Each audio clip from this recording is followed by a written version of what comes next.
an ice age, then it was global warming, and then they couldn't really decipher between the two, so now it's just climate change, because the climate obviously changes, duh. And that's not to say that humans don't have a negative impact on the climate.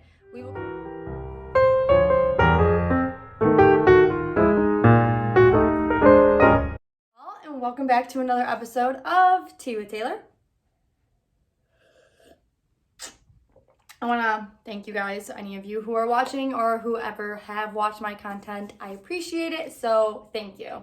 And I want to do a pre-warning. My cat is on one today, so I apologize in advance.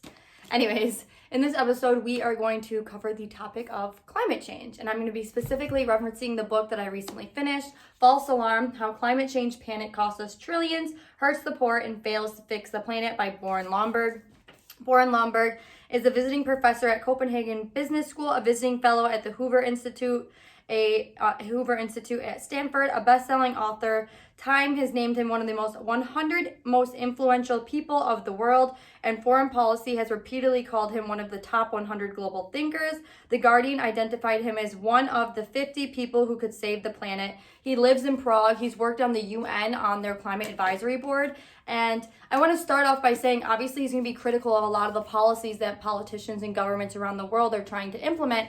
If you read his book, which I definitely suggest that you do, not only because there's going to be a lot of information that I don't go over, but it's very easy to read, and he is able to dissect such a complex issue, and he has many graphs, and I go through with a highlighter, obviously, when I read, and it helps me, one, what's most important to me, and also to comprehend what I am reading. But when you read his book, you will understand that he really does care about the climate, and he really does care about the impact humans have on our planet, and and then he'll go over strategies of what he thinks would be beneficial of implementing. But while he cares about the planet, he also cares about people, and he also cares about weighing the cost and benefit about any policies that are implemented, which is what anyone should do for any topic, specifically those that can be detrimental to prosperity, health, and the overall well-being of many countries. So I just wanted to put that out there because he is going to be somewhat critical, and I too, for anyone who knows me, I am very much someone who is concerned about the planet. I love the ocean. I want to make sure that we're keeping our waters and our air and our land clean and taking care of animals. But I also care about people, and I care about their ability to be prosperous in developing nations, to be able to live lives that us here in the developed world, and me, of course, in America specifically, privileged lives. And I don't think it's right for the West to tell these other countries or to hinder their ability to prosper in the name of climate change while we already live such privileged lives. So I just wanted to get that out there from the beginning before people are like, you don't even care, because I do. We need to, as a society, realize that there is nuance in every topic, and we need to be able to acknowledge that. And if someone disagrees with you, it doesn't mean that they disagree with the topic completely.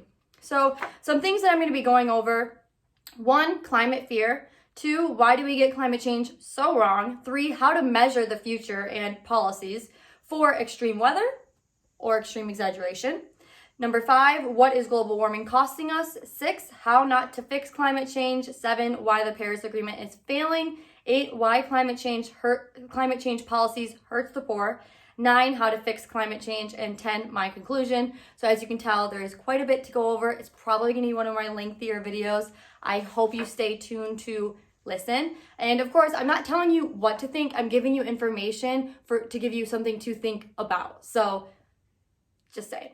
So let's start with climate fear. As many of us know, and especially in today's date of 2021, as we are from 15 days to a year and a half of slowing the spread of COVID, we live in a society filled with fear. And a lot of it is nonsensical. There was a poll in Washington Post in 2019, ages 13 to 17, 57% feel afraid about climate change. 52% feel angry, and 42% feel guilty. For 70% of the children, TV, news, and movies were central to forming their terrified views. because we all know that fear sells.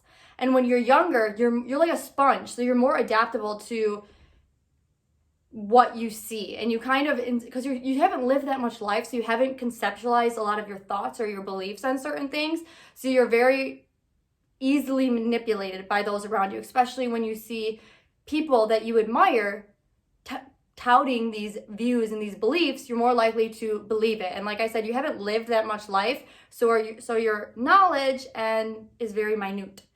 So while fear sells, and we see it constantly, what we don't tend to see is the progress and the incredible conditions that humans live in today. Because even our grandparents, and I'm only 27, could not have imagined, I don't think, the life of convenience and privilege that many of us live here today. And of course, I'm in America, but I'm really speaking for the developed world for the most part.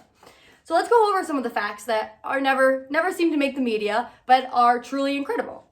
Since 1900, we have more than doubled our life expectancy. 1900, the average lifespan was 33 years old. Today, it's more than 71. In many countries, it's around like 80. I think it's 84. That's incredible. That's more than doubled. The world is more literate than it's ever been. Indoor air pollution is down, which is previously the biggest environmental killer. In 1990, it caused more than 8% of deaths, and now it's closer to 4.7, meaning 1.2 million people survived who would have otherwise died. And a lot of this is when you have to use like coal or wood to heat your homes. It obviously creates indoor air pollution, which now, through innovation and adaptations, humans now have more sufficient ways to heat their homes. And we're going to get into that a little bit more further in the episode. Since 1990, 2.6 billion more people gained access to improved water sources, bringing the global total to 91%. That's incredible. Nearly 4 in 10 people on the planet were poor. Today, it's less than 1 in 10. The world is getting greener as well, as only 4% of the world has gotten more brown. The rest of the world has become greener, which we'll get into more in depthly, but that is because the additional carbon dioxide that is put into the atmosphere, that's obviously food for plants, as well as once nations become more developed, they don't need to deforest and cut down trees in order to heat their homes or cook or any of the essential living conditions that humans need to survive. So all of that never gets talked about. That the world's greener, that humans are living longer, that we are tackling diseases, that we have more access to drinking water and food. And then many of the predictions made in the past, those same people are never held accountable for having wrong predictions. And these are the experts that they're always talking about. But they never claim to tell us when the experts were wrong. But they always say, experts say, therefore you must believe it to be true. So let's go over some of those predictions that didn't turn out to be right. In 1982 and 1989, the UN predicted devastation as complete, as irreversible as nuclear holocaust by the year 2000. In 1989, the UN Environmental Program declared we had just 3 years to win or lose the climate struggle. We all know, end quote, we all know that the world faces a threat potentially more catastrophic than any other threat in human history: climate change and global warming. And Lomborg makes a good point to say, really? More catastrophic than potential nuclear war, now that many countries have nuclear capabilities? Or more catastrophic than losing over 100 million people in 2 world wars in just the 20th century? Or tuberculosis, which from the last 200 years has killed about 1 billion people? So what they claim to do is they always put fear into you, and they always speak about the most catastrophic situations, because they know humans are we're short-minded, we have a short memory, and that we really have we tend to have bad perspective on things, that we'll focus on the bad things and we lose perspective on all the good things. And I don't know if you guys remember growing up, but the goalposts tend to change.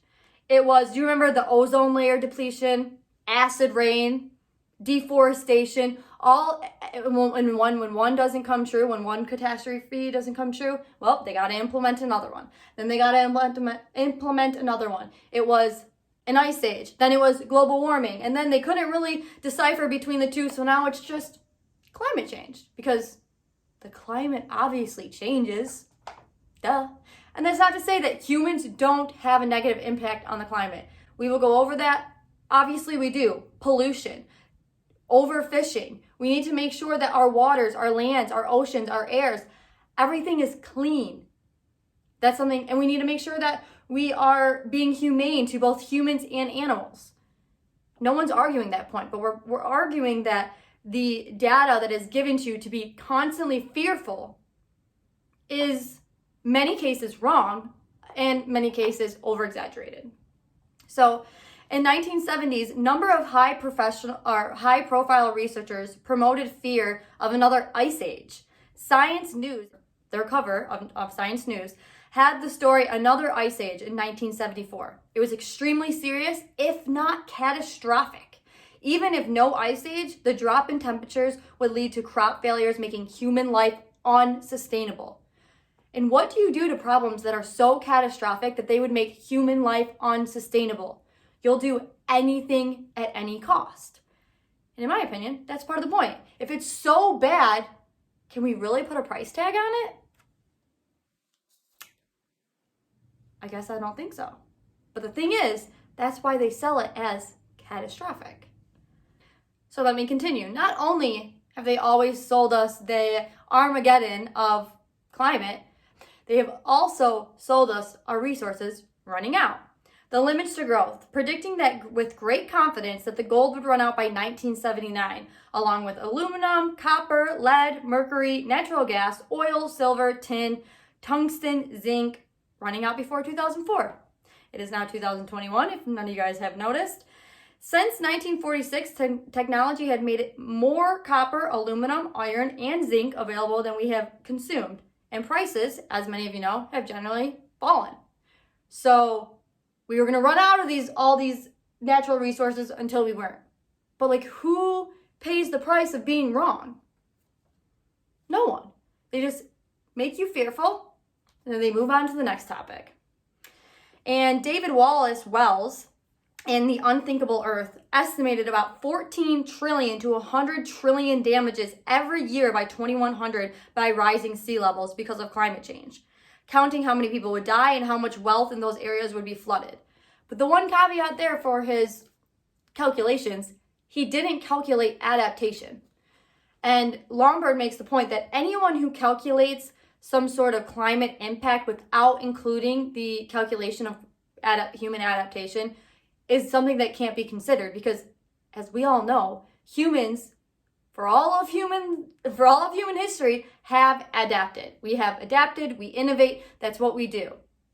So it does have to be calculated when we're considering future damage. Let's continue. Washington Post, 2019. So now that we talk about climate change all the time, how much do Americans actually care about climate change? More than 3/4 of all Americans think climate change is a serious or major problem. A majority are unwilling to spend even $24 on fixing it, yet many policies will cost them thousands, if not tens of thousands of dollars per person. And as we'll get into, more of us, obviously us in a more developed, privileged society, we tend to care about the environment. When you go to these developing nations where their children are dying of disease, where they don't have food or enough water or sustainable living situations, they don't really give a shit about the environment. And that's sad. So what do we need to do? We need to get them economically viable and more prosperous as a nation, because then they will think and consider and care about things like the climate. So why do we get climate change so wrong? Partly because fear sells, and no one is held accountable for having wrong predictions. We also forget the fact that, of course, like I was just saying, humans adapt. Humans innovate. When humans have the freedom to do these things, we tend to solve problems. Government, on the other hand, tend to just exacerbate problems. And and I would say, on that point, is to be skeptical of all those people that are always selling you Armageddon. Is it because they really want to solve these problems, knowing that the government really sucks at solving these problems, or they want more control over your life? And do you not believe more in the people and in innovation and human ingenuity and human enterprise to solve these problems? Or do you believe more in the select few in the government, where they have never are held accountable, they can get unlimited amounts of money and unlimited amounts of power over your life? Just something to think about. And an example of why we get so wrong is because they lead stories like this. I thought this one was very interesting. In 2019, Time cover story of Secretary General of the United Nations, Antonio Guterres. I'm working on my Spanish, by the way. Photographed standing in a suit and tie in the waters where his thighs cut off, and he was on the nation of Tuvalu. Rise, and I hope I'm saying that correctly. If I'm not, I apologize. Tuvalu. Tuvalu.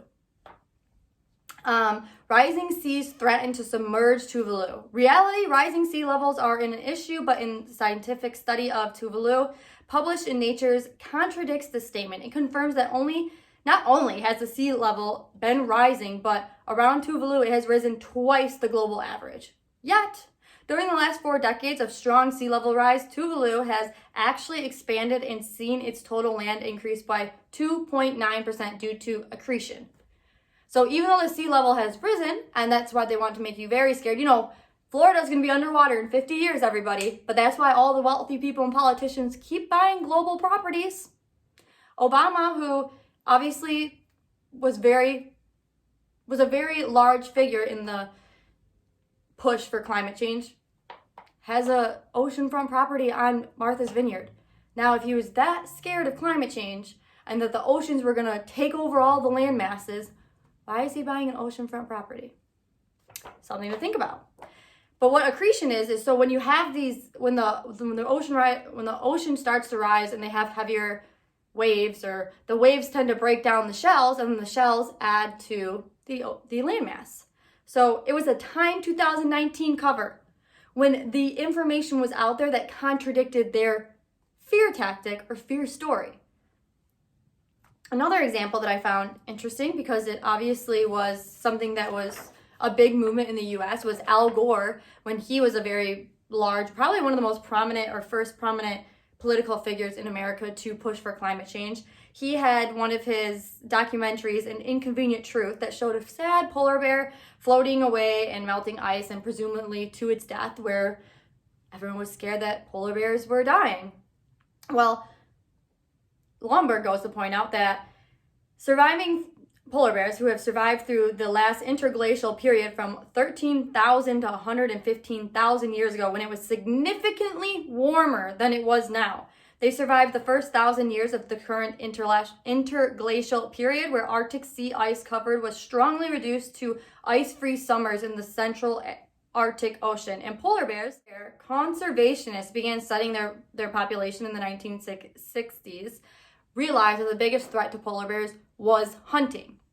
And I want to make this side note. A lot of the conservation of land and animals are paid and pushed for from hunters. So many of those who look down on people who hunt, they actually give a shit more about the environment than many of those who claim to. Just saying, look it up. But anyways, it actually turns out that the polar bear population has grown. In 1981, the estimate was about 23,000, and in 2019, the estimate is about 26,500. So that's good. More polar bears. Let's celebrate that. Yet, where is Al Gore to say that his predictions were wrong, and will he ever get reprimanded for it? I don't think so.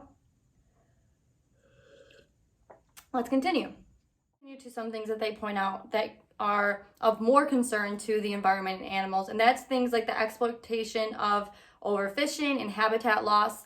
And they say, this is 2018, the World Wildlife Fund Living Planet report, that the habitat loss and overfishing is responsible to 70 to 80% of all threats to species. And I did watch a good episode or a good documentary on Netflix about overfishing, and it was very alarming and concerning. So I definitely take a look at it. I don't remember what it's called at the moment. I think it's like Seaspiracy. I think that's it.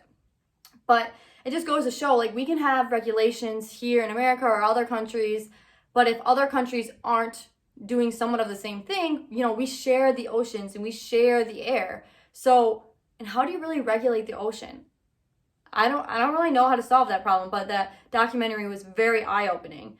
And it goes to show that, again, we share the ocean and we share the air. So why should America, for example, put into policies that will heavily impact our economic growth while countries like China are ramping up their emissions and ramping up their development, even though they make promises in the Paris Climate Accord that they don't stick to? Most countries won't, because their promises are not attainable by any economic standard. But we share the same air. So if they're going to continue pumping CO2 into the air, and Lomborg explains, which we'll get into more, won't solve the problem. But why should we cost our economy while they're going to grow theirs? It doesn't make economic sense, especially when he argues that it won't even solve the problem.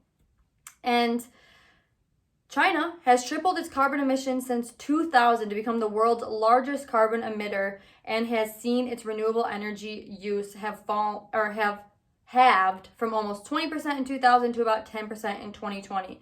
So the world holding up China as this green leader is definitely a false narrative and propaganda.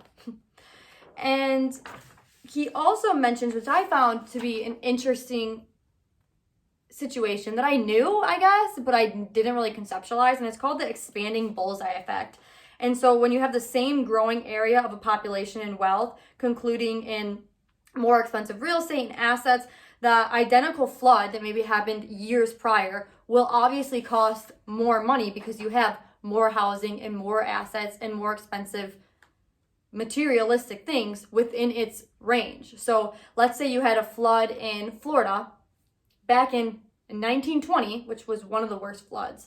I will say, I don't know if it was in Florida, but it's in the book. And back in 1920, and the coastline of Florida was wiped out, and it was a certain cost.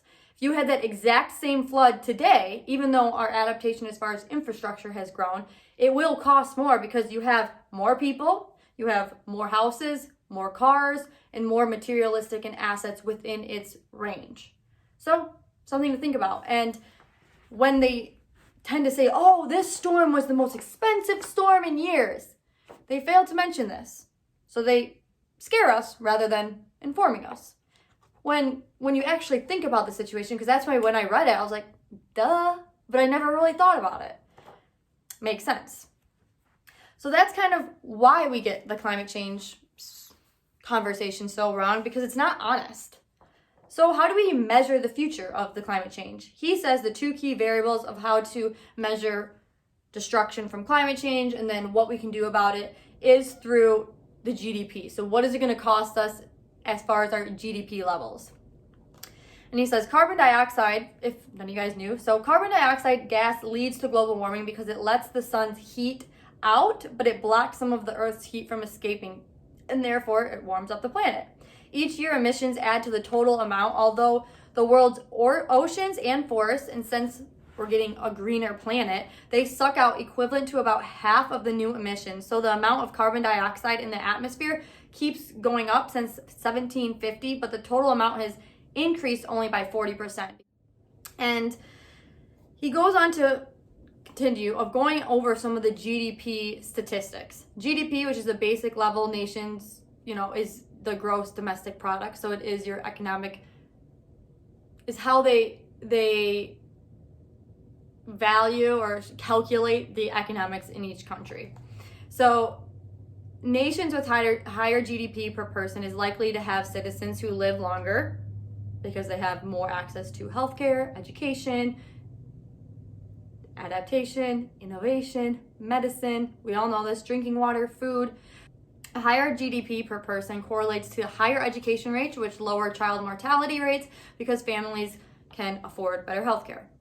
The poorest 2.8 billion people are forced to cook and heat with their houses by burning dirty fuels like wood, dung, and cardboard. Breathing this foul pollution is equivalent to smoking 2 packs of cigarettes a day. And as I mentioned earlier, since 1990, the risk from indoor air pollution has dropped 58%, mostly because of the increase in GDP per person in the developing world. And as I was mentioning, as we now have like furnaces and cleaner ways to heat our homes and to cook, we have gas stoves or electric stoves. Therefore, we're not having to burn these, which, I mean, wood actually is a renewable resource, but it gives out a lot of carbon dioxide and it's harmful to humans. And it also causes more deforestation. I recently read a book from Yeonmi Park. She's a North Korean defector, and she speaks about, not really in the book, but in some of her interviews, that it's not as, the land of North Korea, at least where she was from, isn't as pretty as it could be because many of the trees have had to be cut down in order for them to heat and cook in their houses. So not always is the renewable way the most sufficient way, healthy way for both humans and the planet. So let's continue on to, are these situations we're constantly hearing about extreme weather or extreme exaggeration? And before mentioning that, I do want to note that today it's 2021. We all have cell phones, we have computers, we have phone. We're constantly being notified of all the disasters around the world, which obviously would make us think that more and more is happening. But we have to put into perspective that back in the day, we only had maybe one avenue, maybe the news, as far as to get this information. Now everyone can record it. And so it seems more constant, and it seems just like so much more bad news than was in the past. So we have to be cognizant of that we have tools that can share information much more rapidly and much more widely than before. So extreme weather or extreme exaggeration. As a rule, he will base his findings off the United Nations climate scientists, the Intergovernmental Panel on Climate Change, or IPCC. And I will note, even though I'm not giving all the citations in here, the book is cited. He has, obviously at the back of the book, the notes. So I am reading the information. Most of these statistics, all the statistics that I'm reading are from the book. So you guys can check them if you want, but just saying. So a 2014 study shows a persistent decline in global drought since 1982, and another from 2018. So it's actually a decline in drought. The numbers of consecutive dry days has declined for the last 90 years. So now let's continue into some of the extreme weather or weather conditions in general and kind of go over the statistics for them. Floods. Heavy rainfall will increase areas to experience increased runoffs. So he is acknowledging that there will be more floods due to increased rains. But the UN scientists emphasize trends in floods are strongly influenced by change in river management. Therefore, there are adaptation policies or innovations that we can do to help manage this. They say that it is far more important that we could look to reduce flooding than carbon cuts. And how we do that is river management and reduce buildings in floodplains. So this is a big thing. When we see all these floods, as same with fire, which I'll get to as well, and hurricanes, is that we're building in these danger zones that we know to be at high risk, but yet we continue building. And then when it does flood, it's like, oh my God, more people's houses have flooded, yet they built in a flood risk zone. But they fail to mention that on the TV. And so he mentioned that instead of cutting carbon, because that's really not going to prevent more floods, we have to adapt and create our infrastructure to deal with this rain. And a breakdown example, and this is interest or inflation adjusted, rose from 3.5 billion in 1903 to 12.8 billion in 2018. The 2018, the annual cost of U.S. floods was 370% what it was in 1903. But the number of housing units in the U.S. has increased by much more. In 2017, there were 750% more housing units than in 1903. So the cost of floods increased 370%, but the housing increased 750%. Each house is much bigger, it's worth more, and it's filled with a lot more stuff. Therefore, the cost of it being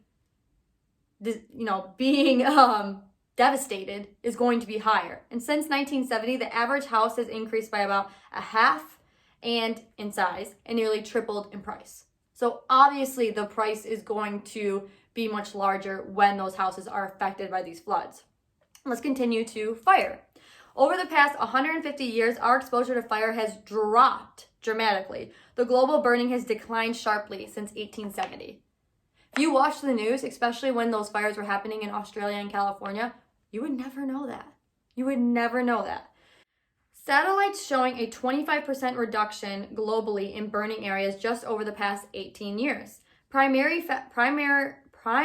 factors in reduction in global burning in the past 110 years is by fire suppression and forest management, which was brought to the attention when all those fires were happening in California.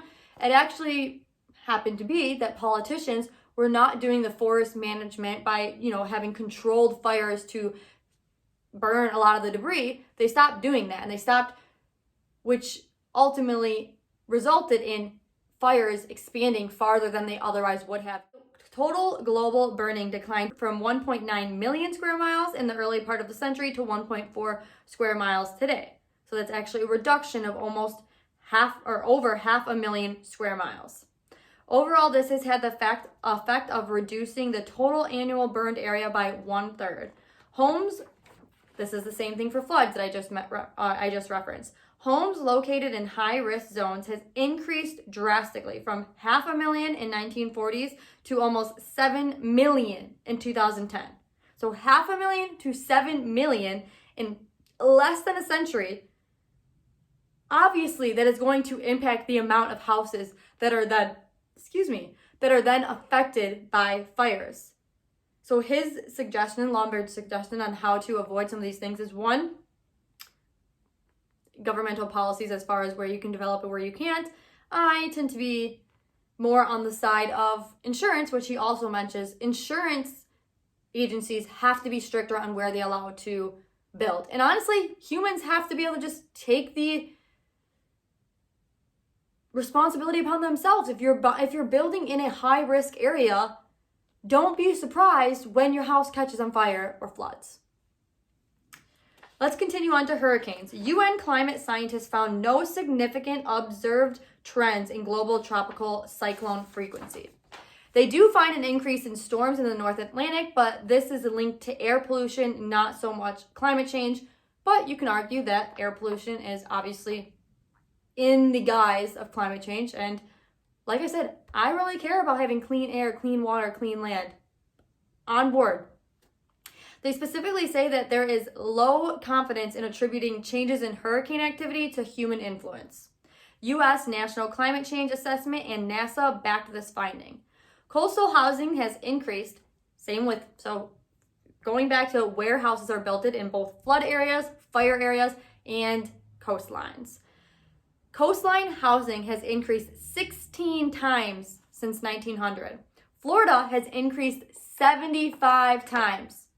Man, do I wish I bought real estate in Florida a long time ago, because the appreciation is through the roof. Anyways, I digress. When people get richer, hurricanes become less deadly. Why is that? Because we have better infrastructure. We have Category 5 windows, or now instead of shacks or more flimsy housing that you'll find in some island areas, we have cement buildings and, like I said, very strong windows. And so these island nations and these communities are more heavily impacted, and there's more devastation because they don't have the strong infrastructure. And how do we help them get that strong infrastructure? Economic prosperity. And my last point on hurricanes, the magazine Nature, in one of their articles, stated hurricanes cost humanity about 0.04% of global GDP. By 2100, the damage will cost just 0.01 or 0.02 of GDP. And why is that? It's because our adaptation and innovation and stronger infrastructure to help defend us from these hurricanes. So now let's just touch on the deaths that are unfortunate but happen due to climate catastrophes or climate in general. Deaths caused by climate-related disasters have dropped precipitously over the last century. In 1920s, these disasters killed about 500,000 people. Today, these deaths have reduced to fewer than 20,000 people each year. Deaths have plummeted from climate by 96%. But now today, climate's going to kill us all. Yet, the statistics show that climate is killing us less and less and less and less. Why aren't we told that? Because it doesn't scare you enough to get you to do what they want to do and to sign your name on the huge price tag of the Green New Deal, for example. So extreme weather is causing less suffering in both deaths and term of shared GDP. But the media's narrative and politicians' narratives is that it's going to kill us all, scaring not only people today, but our youth. So let's continue. What is global warming costing us? We need to make sure that the cost isn't worse than the disease. That goes for anything, but it seems when it comes to climate change, no cost is too much because we're all going to die from climate change. If I haven't said that enough throughout this video, I may say it again. So Professor William Nordhaus of Yale University was the first and so far the only climate economist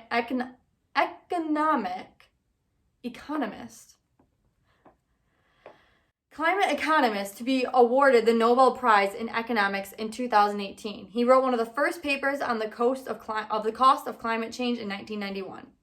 The planet has experienced a bit less than 2 degrees Fahrenheit temperature increase since the Industrial Revolution. Cereal products, which are grains, more than 3 times what it was in 1961, outpacing population.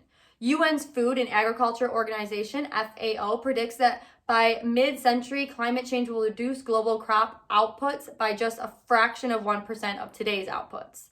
By 2080, in worst-case scenario, production of cereals will be 2.2% lower than it would be without climate change. Carbon dioxide, which is never mentioned either. Carbon dioxide is a fertilizer that boosts photosynthesis, which is why professional vegetation has actually gone up. And like I mentioned before, our planet's more green. So even though there are negative impacts of carbon dioxide, there are positive impacts of carbon dioxide too. So maybe just eliminating carbon dioxide and going carbon neutral isn't the answer. But AOC and Greta Thunberg and all these other people who can have a professional opinion or an opinion on climate change, which makes me think I can too, will say that we just have to go carbon neutral. Yet that won't solve the problem, and in some senses, carbon actually helps.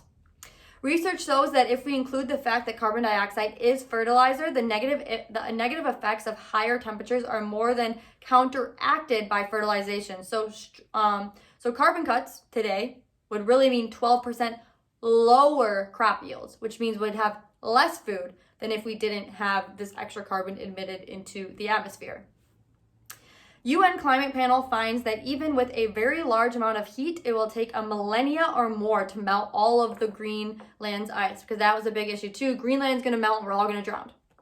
It's going to take, apparently, to the UN climate panel, more than a millennia for that to take place. Studies indicate that even in the absence of climate policy, 60 to 70% of Greenland's ice sheet would be around in 1,000 years. So Armageddon, over-exaggerated. Think for yourself. Make up your mind. The report that everyone uses to argue if we have a deadline of 2030, because you don't hear that, 12 years, that's all we got, 12 years, and now it would be apparently 9. 2030 to act to prevent climate change is the report. This report estimates that if we do nothing, the cost of global warming will reach 2.6% of global GDP by 2100. These studies almost always leave out adaptation, carbon dioxide as fertilizer, and the expanding bullseye effect that I mentioned earlier, that of course there's more damage because there's more stuff in the way. So let's continue. How do we not fix climate change? And these are Lomborg's examples, because obviously we have a big initiative on electric cars. And I'm not against electric cars. I love Elon Musk. I think he's brilliant. And I think he's just a fascinating person. And it's pretty cool to live during the same time as him. And I hope he goes to Mars. That's pretty awesome. But this push for electric cars and all, which we're going to go over, which isn't just electric cars, is these governments picking winners and losers by amounting them to have ginormous amount of subsidies in order to push what the government finds to be what they want them to do. And he says electric cars, which are sold as zero emissions, but that's only true while driving them. Many parts of the world, that electric cars are reliant on electricity that is largely produced from fossil fuels, as well as the development of the battery that go in electric cars is done by fossil fuels. So Same thing when you get these giant windmills and stuff. How do you think they're made? By factories operated by fossil fuels. And he goes on to mention that the subsidies spent on electric cars globally are about $10,000 per car. And who do you think's driving a Tesla?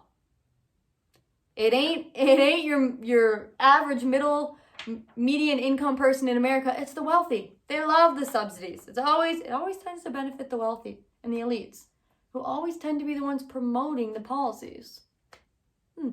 Interesting. Anyways, let's continue.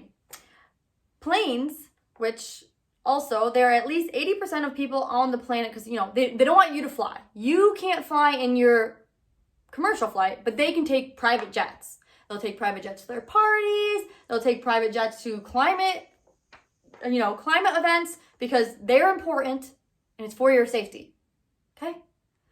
Planes, at least 80% of people on the planet have never taken a flight, according to Boeing, which is quite incredible. I've flown many, many, many times in my life, and it's what a privilege it is to live in the developed Western world. That's all I got to say. India, only 2% of the population has ever boarded an aircraft. That's crazy. Adaptation aircrafts, and they go on to say, because adaptation and innovation is the solution to solve these problems. Adaptation pertaining to aircrafts on average are 20% more fuel efficient than the model that it replaces. So as we progress, we actually make things more economically pleasant and viable to do less harm to the environment. So innovation, adaptation, and capitalism is good. And like I said, the elites and the politicians that are telling you that you need to drastically change your life, less flights, less air conditioning, don't do the same. And they don't live out what they preach. Keep that in mind. Let's continue.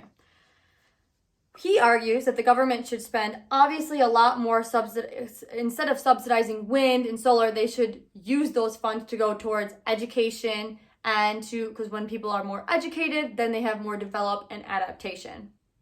And despite the major amount of subsidies, which is equivalent to 140 billion each year, subsidizing insufficient energy, which is solar and wind, this huge expenditure only provides us funds for energy that provides 1% of the global energy. So we give all this money to wind and solar, yet they only give us 1% of the energy. Sounds like when you weigh the cost and benefits, we're paying a lot more for the small, if even notable, benefit of that energy.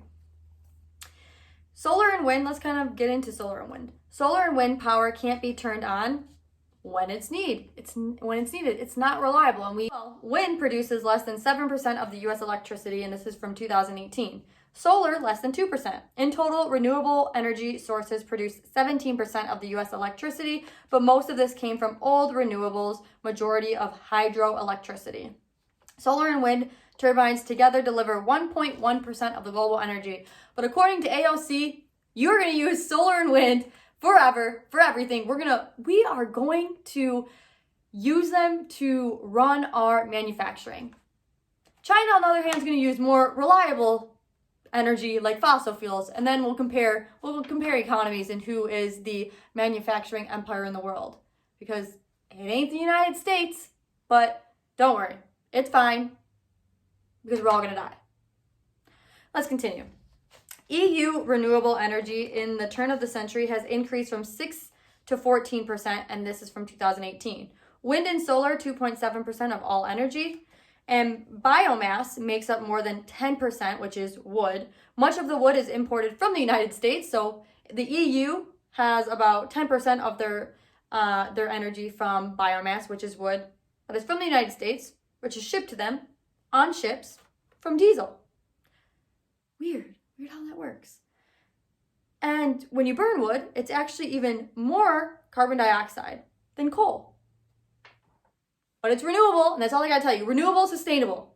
And then us as consumers are like, oh, renewable, sustainable. They're not being honest with us. And I continue. About 20% of the EU's budget is spent on climate policies. That's crazy. Residential electricity costs are twice as what the US is. Prices are expected to quadruple with additional climate policies. And in the EU, or I think it was in the EU, the wealthy pay about 3% of their income on electricity and like utilities of that sort. The poor or the middle class pay about 10%. So the rich and the wealthy are always able to accept higher prices, where it is much more of a burden on the middle and lower class. So now let's go over the topic of the Paris Climate Agreement, because as we know, when Trump was president, he pulled out of it, and Biden now wants to get back into it, and some people cheer it on, some people don't, and honestly, we have no idea what it even is for the most part. I think anything that will cost us $1 to $2 trillion is too expensive, but there's many people who just like the word of Paris Climate Accord, and they're going to save the planet, and they're willing to sign off on it. So let's go over some of the details, since this will cost us a lot of money.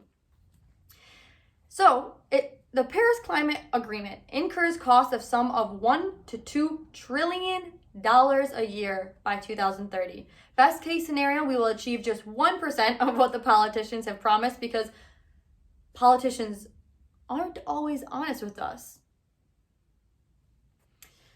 And so it'll achieve about 1% of what politicians have promised, keeping the temperatures to rise 1.5 degrees Celsius or 2.7 degrees Fahrenheit at a huge cost of $1 to $2 trillion per year. And that's probably a conservative estimate, because as we know, when governments try and do something, it usually takes longer, it's more expensive, and it doesn't even really get done.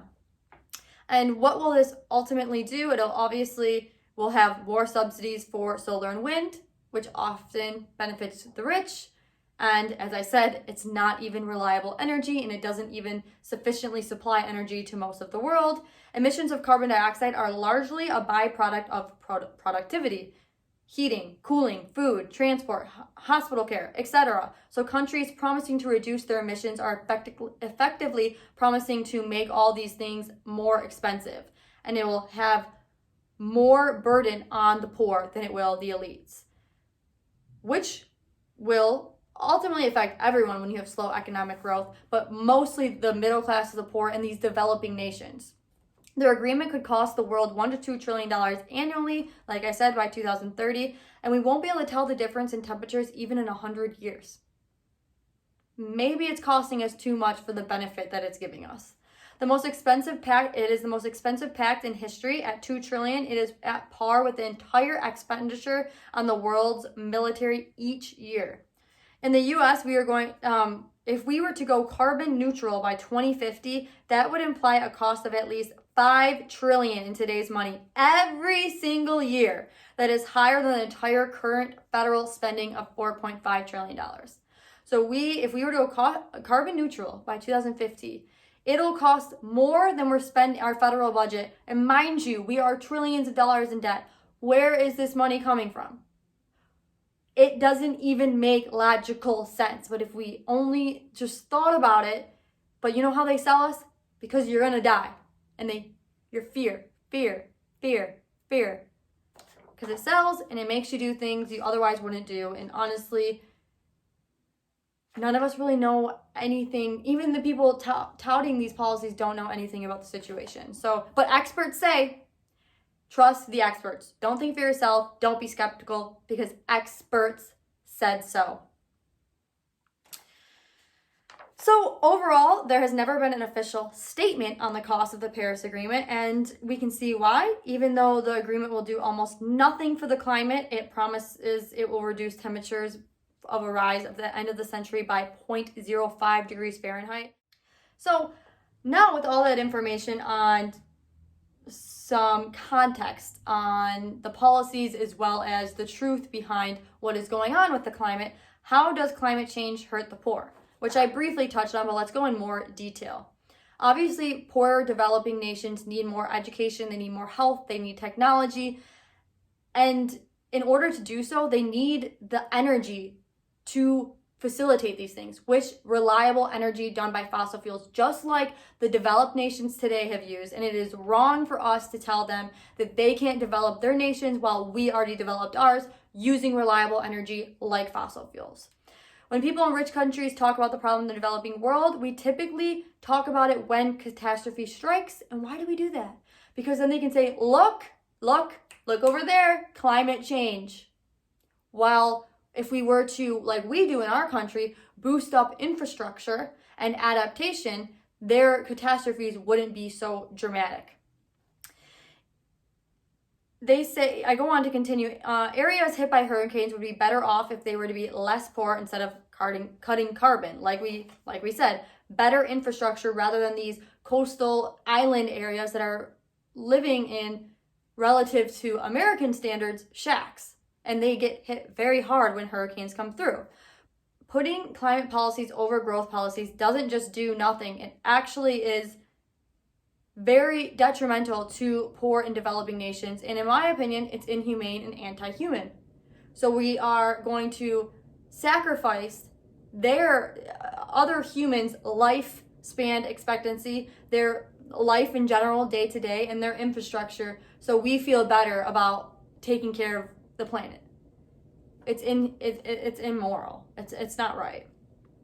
And I want to continue by saying when climate policies lead to higher electricity prices, as we kind of mentioned before, this harms the poor more than the rich. When elites have no problem taking on another tax or higher prices because a smaller percent of their income is paid for these higher energy bills, where more percent of the income of middle class and lower class are paid to energy bills. So when they go up, that is more money out of their pocket, and they are more aware of it, and they're more burdened by it. And higher energy prices will literally kill people, as Lomborg said. In 2019, a study shows that fracking, which no more fracking appeared to AOC and Biden, even though Biden said he wasn't going to end fracking, but now, now that he's elected, politicians never lie, but now he's going to end fracking. In 2019, study shows that fracking delivered dramatically lower energy costs in America, which drove down the price of heating homes. Cold homes are one of the leading causes of death in the winter. This study estimated that the lower energy prices saved about 11,000 Americans from dying in the winter each year. There has always been and there always will be natural disasters. And that's one thing we have to put into consideration. We cannot create this utopia economically or environmentally that some people try and sell you. It is not true. Utopia is heaven. So if you want utopia, be a good person, find your relationship with God, and go to heaven. But we are not going to have utopia here on earth. And we need to be cognizant and acknowledge that in order to make responsible decisions on how to move forward with any policy or any problem that is facing humans today. Is that utopia is impossible. But how can we innovate and adapt and develop and use research to develop to make life better? Better, not perfect. But even though we can't make the world perfect, we can obviously make it better. And we have done for many, many, many years, and we will continue to do so. Some more good news. Growth between now and 2050 will drastically reduce the amount of people starving from 800 million today to 200 million by 2050. So I want to continue on what Lomborg's ideas are on how to fix climate change. Obviously, innovation and adaptation, which would be my way of thinking that through. I believe in the individual. I believe in human ingenuity, and I believe in innovation, that technology as it grows and people care. I mean, they're do research. There's Elon Musk who's trying to do things. He cares about the problem. He's trying to make life better here on Earth and potentially in Mars. There's another person that I follow, the Ocean Cleanup, and they created these incredible machines that are in rivers, and they stop because a lot of majority of the pollution in the ocean come from a minute amount of rivers throughout the world, many located in Asia. So they have these machines that are located in these rivers to accumulate the pollution and the amount of plastic or whatever it may be in the ocean or in the river before going into the ocean. And their goal, I believe by 2050, I'm not quite sure the date, is they want to, maybe it's a little bit sooner, maybe it's like 2,000. I don't know. They want to reduce, I don't know if you guys have known this, there is a island of trash in the Pacific Ocean the size of Texas. And their goal is to make that reduced by half, I think by 2030 actually. But they have these incredible machines that are doing that. And they're using this trash, and then they're going to try and develop products from that. You can look up companies like this. People actually who care about the environment tend to just go and take care of it themselves, and to put their money where their mouth is, not just the taxpayer money where their idealistic views tend to lead them. Lomborg also touches on that he believes in a global tax that would be the same throughout everyone, that would reduce or hinder the amount of carbon that is initiated. So it's like a carbon tax. If you put forth a certain amount of carbon into the atmosphere, you have to pay a tax on that. I, as a more conservative, libertarian-minded person, am not in favor of taxes. So I disagree, but maybe some of you will agree. So he has a section on that. As I said, adaptation when it comes to sea level rising, coastal defense, and better infrastructure. When it comes to flooding, I mean, there's literally nations like Holland, and he compares in the book Holland and Bangladesh, who live under the sea level, and Holland tends to have less catastrophe when it comes to flooding and water because of their prosperity, and they're able to have stronger dikes and infrastructure. When you compare that to Bangladesh, they tend to have more catastrophe or damage done by these disasters because of they don't have the same prosperity or capabilities that Holland have. So what we really need to do is to make economies everywhere and societies everywhere more prosperous, where they can have stronger climate defense through infrastructure, adaptation, and innovation. We need these people who are in hotter temperatures to have air conditioning, because when it's really hot outside, we are lucky and privileged enough to be able to go inside and turn our air conditioning on. Same thing when it's cold, because more people die from cold than they do hot. So he actually makes the argument that the temperature getting a little bit warmer will actually be less deadly than if it were to get colder. But thankfully, we have situations where we can go inside and we can heat our homes. And for us in the Western developed world, we don't have to use coal, or we don't have to use wood. We have furnaces, electric, gas, things of that nature, fossil fuels. And a good point of this, which I thought was an interesting point, I don't even know if you guys know this, is we don't need the government to always tell us to innovate and to do better. Because back in between the 1700s and the 1800s, one of the fifth largest industry in the world was whale oil, because they would use the oil from the whales, so they would slaughter whales to light in the candles. Through innovation, not because the government told them to stop killing whales, but they found, through innovation in creating electricity, that there was more sufficient, cost-effective, and less damaging ways to get electricity. So humans will take the approach that is more cost-effective and humane, given the ability to do so. And then he goes on to mention that there are ways to store energy, and it's something that we should put money for research and development. And 96% of the energy today that is stored is by a technology of water storage. So when they pump the water up and then they bring it down when they need it, and it's a way, he does a little bit more technical terms, but that's how they store energy. And so when it's used, they're able to access that energy at any time. He also says investment in nuclear energy, which no one, the many people that push for the Green New Deal, they say they want carbon cuts, they want to help the environment and make more clean energy, yet they're against nuclear. Or is it that they're trying to cut carbon and they're trying to better the environment, or is it that it's just they want to implement their policies, more money, more control, an ever-expanding government? I don't know, something to think about. But nuclear energy has one of the lowest death risks of any energy. It is very safe, and it doesn't emit any carbon dioxide. It is expensive to develop their plants, but that may be something that the cost is worth the benefit, because it's energy that could be stored, it's easier, it's safer, it doesn't emit carbon, and it's dependable. Another one is, which he mentions, just putting more forth research and development. He's not saying to go on it today, but it is something that we should be cognizant of and something that we should continue to research and develop. And it's called Geoengineering Backup Plan. And this is about more sophisticated ways to alter the climate. I don't know how I feel about it, but I'm not against scientists looking into it. And one of them is stratospheric aerosol injection, marine cloud brightening, and I'll let you read the book to have a more insightful view on what it does, but it seems that activists are more concerned with just reducing fossil fuels than they are in reducing the rise in temperatures, because otherwise they would want more access and development and research into nuclear or these geoengineering scientific ways. So in my conclusion, I just want to say that experts and politicians, like I mentioned at the beginning of my episode, and I'm going to mention again today, are never held accountable for being wrong. They don't want us to be skeptical. They just say, experts say, and you are to believe. They don't want you to double think. As I mentioned, a lot of the information that they give to us is to scare us, and it's not even accurate, honest information. It's constant state of fear, because they know when people are fearful, we look to the government to save us.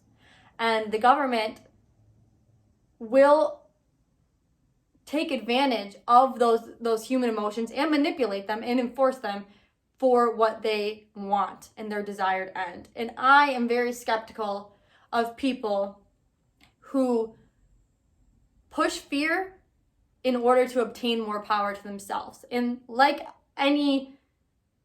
in my opinion, any fair-minded individual, you should always be skeptical of the government. If history has taught us anything, it's that the government is the biggest threat to civilization. It always has been, and it always will be. And while I was researching this book and some things came up of an anti-human movement. And the more I research about climate, because it's something I am concerned about, while always being concerned about about human life.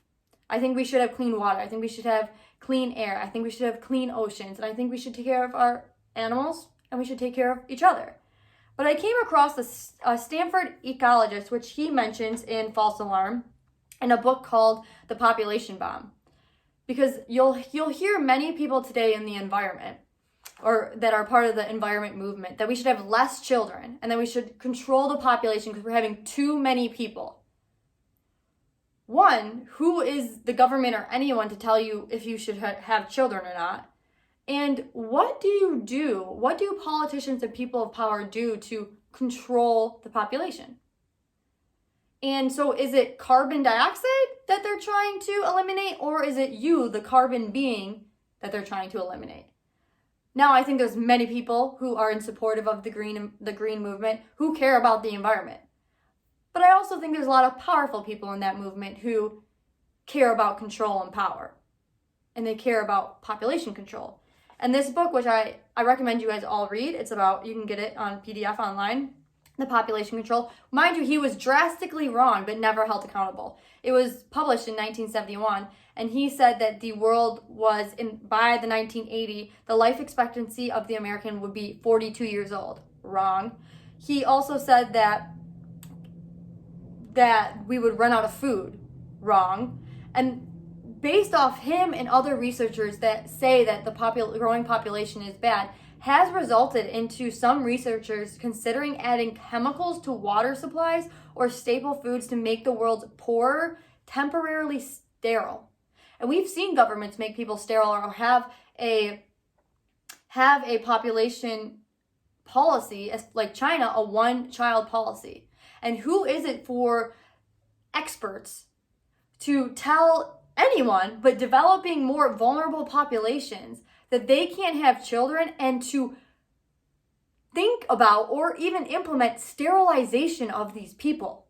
Who do these people think that they can play God? While there is absolutely no statistical data saying that more people on this earth have led to worse life on this earth, as far as less food, because the more people have actually resulted into more food, as well as just life being more easily and convenient, because the world's population has grown since then, and the convenience of life has drastically improved. So it makes you think, are these people pro-environment or are they anti-human?